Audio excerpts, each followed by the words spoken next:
Hi, welcome back to the Prophetic Times, a show where we are dedicated to uncovering the signs of our era, highlighting political, social, spiritual, and cultural trends. On this episode, we are going to highlight the infamous Black Panther Party movement and how they created the blueprint for community, and whether that goal was necessarily accomplished today, or if we still have some work to do as a community to make sure that we are protecting, we are leading, we are creating resources and opportunity for those around us, right? So I'm going to go through this list, right? And figure out ways and maybe give some ideas to how we can better our community today. We're going to talk about how some of the effects of the Black Panther Party movement may be happening today and ways that we can improve on it. This is a dedication to Asada Shakur, who passed away on September 25th, 2025. She was a part of the Black Panther movement and also the Black Liberation Party. Her and others, countless others, worked on creating community organizations, the rise of employment, the rise of Black businesses, creating the infamous Black Code for all of us to continue to stand on and unite on today as we continue the fight that our leaders have already started. But there may be some ways that we have fallen short and that we can pick up the torch for the next generation. Her and a couple of her other allies were in an altercation that led them to being arrested and then having to exile in Cuba. And so with that being highlighted, some of their work was not done, right? It's another one of our movements that have stopped short.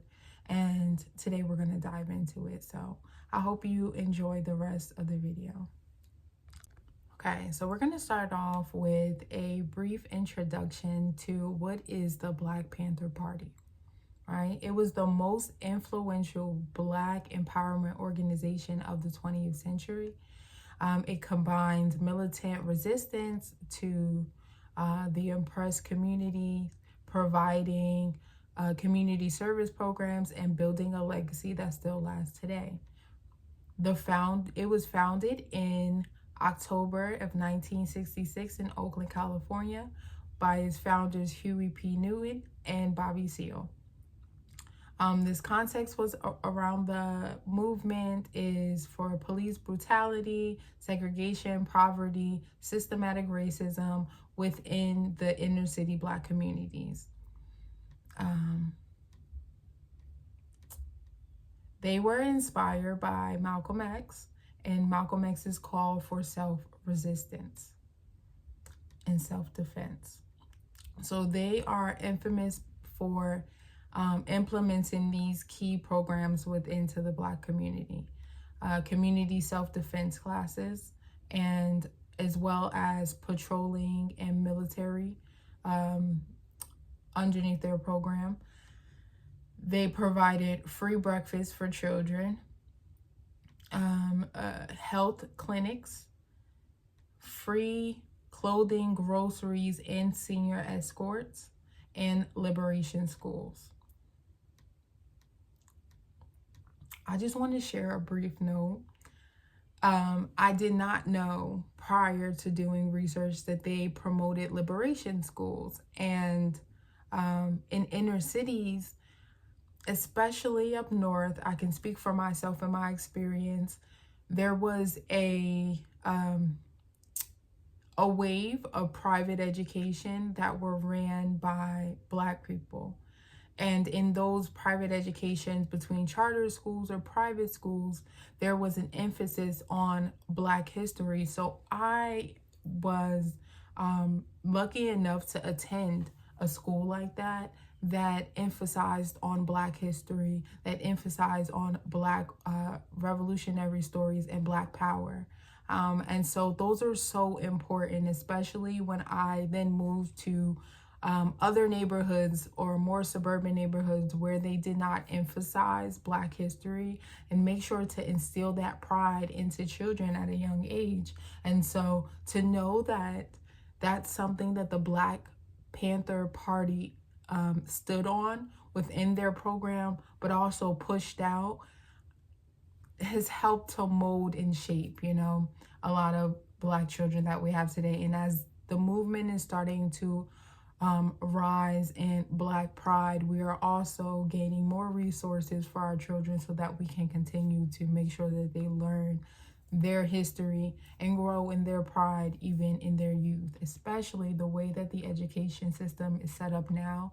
We're not taught the greatness, the inventors, the inventions, the first Blacks of all categories, because we've touched everything here in the United States. And so it's definitely information that is worth spreading to your youth. And then they stood on a 10-point program, and I'm going to go down the list. So we have 1, freedom and power to determine the destiny of Black communities. Number 2, full employment. Number 3, end of exploitation. Number 4, decent housing. Number 5, quality education that teaches true history.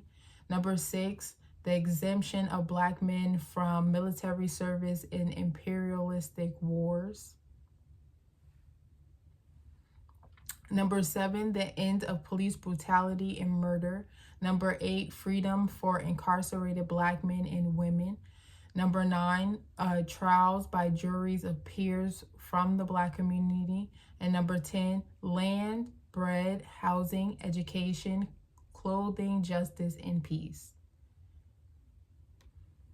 And it's just, I feel for the legacy of the Black Panther Party, because it had, since the incident that forced a lot of the members into exile, there has been a mass miscommunication and a deformation of the character of the party as a whole. And the narrative has been that they are just this extremist group that promoted violence, when they actually promoted improvement for our community. They promoted employment. They promoted access to history.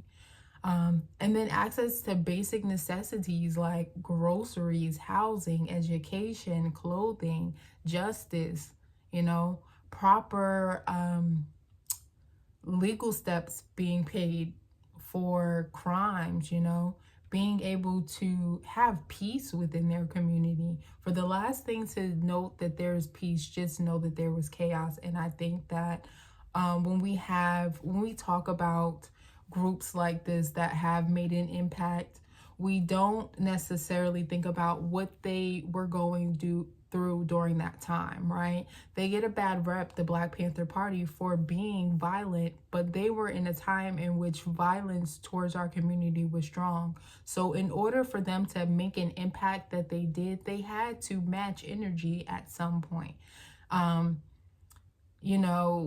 Although we do have counts, and what I love about Black history is that when we go back in time and we actually review the different sectors that had a place in creating America that we have today, there is a duality. We have those that chose nonviolence, and we have those that chose to go more of a militant route, right? But even we have those that used a bit of both, that also went through a non-violent stance, but also had to use force when needed. And so I think that we should give a pass when we talk about even our modern day versions of these groups, whether they come off as a bit militant or whether they come off a bit territorial, right, about the movement, because we are seeing the past repeat itself. And at some point, someone has to be there to say stop.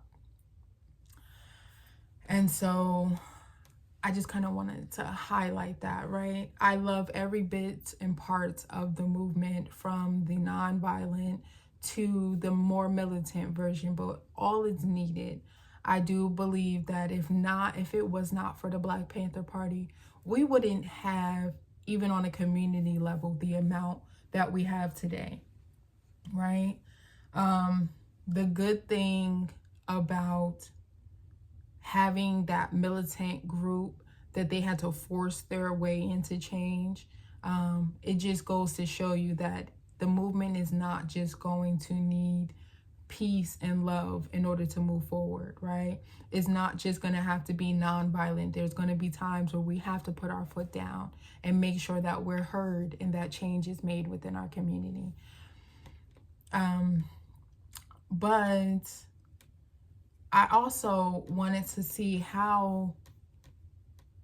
what that would look like today, right? If we were to implement some of these changes that the Black Panther Party put into the community, which I will say again until I'm blue in the face, I am grateful for their contribution. Okay, so we were getting into what the Black Panther Party's model would look like if implemented today. Okay, so one, we're going to start with community programs. Diving into food justice as far as community refrigerators, urban farms, food cooperators, and nutrition education tailored to underserved neighborhood. So definitely tackling the food desert issue that we have within the communities, making sure that there's access to fresh food, making sure that there's access to, healthy groceries, nutritional options just within the communities. A focus on health and wellness for healthcare screenings, but I know that there are organizations that do that today. Just more of an emphasis on it, making sure that there are things for diabetes and sickle cell available for those that need the resources. The next one is education. Schools that are teaching financial literacy, coding, and true Black American history. Mentorship with the youth, with local entrepreneurs and professionals, more trade programs, just access to more educational resources within the inner cities. I do know that there are programs that are doing that in smaller scales. I would love to work with or partner with some in the future. But just more of those type of education-based programs and resources for our inner city Black predominant communities today. Mutual aid networks, clothing drives, childcare collectives, senior supports, emergency aid funds, things like that. And so that was under community programs. So then next we have political activism. The first one is highlight on civil power, voters registration, education on local politics, from city council to school boards, where decisions are being made for policies, housings, and schools. The next one is policy changes, campaigns against over policing, mass incarceration, and housing displacement, advocating for reparations, community land trusts, and public ownership of resources. And then the third point underneath political activism is media and messaging, modern equivalents of the Black Panther newspaper, podcast, social media, community radio, to telling stories mainstream media ignores, training youth in digital activism and narrative control. Okay, so number 3, we have self-defense and safety, first point underneath that is legal defense, community legal clinics for tenant rights, worker rights, and protest defense. The next second point underneath that is bail funds and rapid response legal teams. The second point underneath self-defense and safety is community safety teams, non-police response teams for mental health crisis, domestic disputes, and street mediation. That's actually a really good point. Underneath that, we have self-defense training, both physical and digital, cyber safety against surveillance. Okay, and then the third point underneath self-defense and safety is know your rights education. Workshops on constitutional rights, especially around policing, digital privacy workshops, encryption, and surveillance awareness. All right, so then we're going to go to organization and structure. Decentralized chapters, local groups connected by shared principles but flexible in approach. Youth leadership. And just like the Panthers trained young people, a modern movement should prioritize youth involvement. And then the third one underneath that list is women's leadership. It says, although the Black Panther Party often gets remembered for its men, but women were the backbones, 70% of membership, a modern model should center women's leadership fully. All right, and then here is a modern version of the 10 points program from the Black Spot, inspired by the original Black Panther Party's model, okay? So for one, we have affordable housing and community land ownership. Number two, we have universal health care, including mental health. Number three, we have reparation and closing the racial wealth gap. Number four, we have an end to police violence and mass incarceration. Number five, we have equitable education that teaches true history. Number six, we have tech access and digital equity. Number seven, we have food sovereignty and Black communities. Number eight, we have environmental justice, clean air, water, and land. Number nine, we have community control of safety. And number 10, we have global solidarity with oppressed peoples. So I really, really, really, really, really, really love this list. As we're going forward and we're reviving this Black empowerment movement, I definitely think that there are some tools in this video alone highlighted through the model of the Black Panther Party that we can use to utilize going forward, making sure that we're being responsible, that we are using the blueprint that was already provided for us, and honoring it and making sure that it lives in our modern day movement as we're going forward. And even as we're building our smaller communities amongst our bigger communities, I think that there is an emphasis on making sure that everything is staying underneath empowerment of the community as a whole, right? Everything that we do should stand on bringing us together as a community, bringing empowerment to our communities, and also bringing resources to our communities.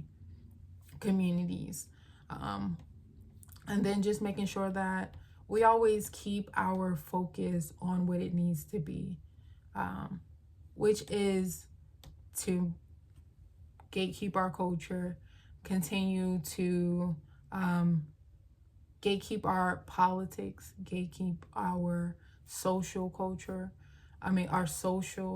Our political issues, our social issues, our culture issues, and our spiritual issues, okay? Making sure that we are showing up authentically as what it means to be those things, but then also making sure that we are setting ourselves to a certain standard. Okay. And so this is what I have for you guys today. I hope you guys enjoy this, and make sure that you catch me on TikTok under Miss Capitalism Mondays, Wednesdays, and Fridays for a group discussion. All right. Have a good day. Bye.